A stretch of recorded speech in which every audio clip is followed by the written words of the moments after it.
হিঙ্গলগঞ্জ থানায় তৃণমূল কর্মীদের বিরুদ্ধে অভিযোগ দায়ের হতে টিএমসি বিজেপির সংঘর্ষের ঘটনা। বিজেপি কর্মীদের বাড়িতে চড়াও হওয়ার অভিযোগ সামনে আসছে, এমনকি ইট পাটকেল নিয়ে বেধড়ক মারের অভিযোগ করছে বিজেপি নেতৃত্ব। সেই ছবি আপনারা দেখতে পাচ্ছেন।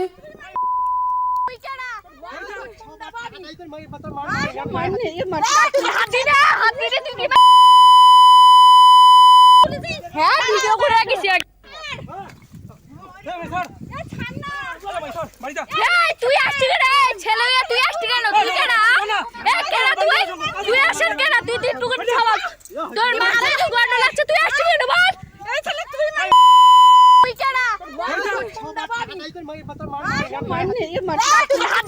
হাতি রে তুই কি হ্যাঁ ভিডিও করে রাখিস।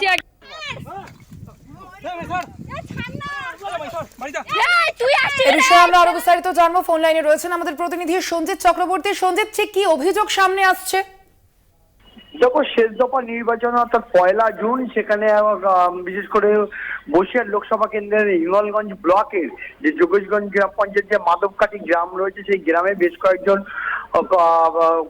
সন্দেহ হয় যে কর্মী তারা বিজেপিকে ভোট দিয়েছে। এই নিয়ে কিন্তু তার বাড়িতে চড়া হয় তৃণমূল কর্মীরা, এবং সেই তৃণমূল কর্মীরা চড়া হলে তাদেরকে মারধর করে বলে অভিযোগ, হুমকি দেয়।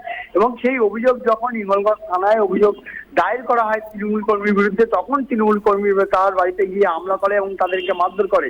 ইতিমধ্যে এই নিয়ে কিন্তু উভয় পক্ষের সংঘর্ষ বেড়ে যায়, অর্থাৎ তৃণমূল ও বিজেপির মধ্যে সংঘর্ষ বলে 2-1 জখম হয়েছে। ইতিমধ্যে এই ঘটনার জেরে এলাকায় নতুন করে উত্তপ্ত শুরু হয়েছে। পাশাপাশি যে অভিযোগ, বিশেষ করে সেই গ্রামবাসীদের অভিযোগ যে সকালবেলায় জল আনতে যাচ্ছিলাম, সেই জল আনতে গিয়ে তারা গায়ে বাড়িয়েছে একটা তৃণমূল কর্মীর পরিবার, তাদের উপরে হামলা চালায় বলে অভিযোগ। এই হামলার ভিডিও ভাইরাল হতে কিন্তু এলাকায় চাঞ্চল্য ছড়িয়েছে। ইতিমধ্যে এই অভিযোগ অস্বীকার করেছে হিঙ্গলগঞ্জের বিধায়ক দেবেশ মন্ডল। তিনি বলেছেন যে দুটো পরিবারের মধ্যে গন্ডগোল, এটা রাজনৈতিকভাবে তৃণমূলকে কালিমালিপ্ত করতে এই ধরনের ঘটনা ঘটাচ্ছে, এর সঙ্গে কোনো রাজনীতির রং নেই।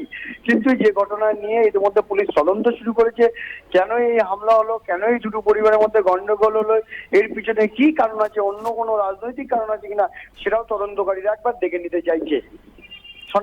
এই ঘটনায় কাউকে আটক বা গ্রেফতার করা হয়েছে সঞ্জিত? না, এখন ইতিমধ্যে কয়েকজনকে আটক করে জিজ্ঞাসাবাদ করছে পুলিশ, হিঙ্গলগঞ্জ থানার পুলিশ।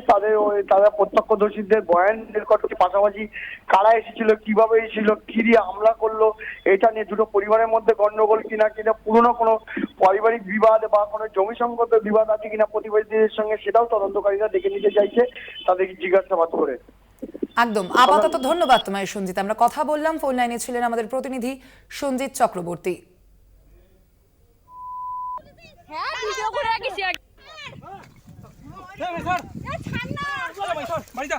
তুই আসছিস রে ছেলে, তুই আসছিস কেন? তুই কেন তুই আসেন কেন? তুই দিন টুকুন খাওয়া তোর মা রে গন্ড লাগছে, তুই আসছিস কেন? বল এই ছেলে তুই তুই কেন হাতি রে তুই কি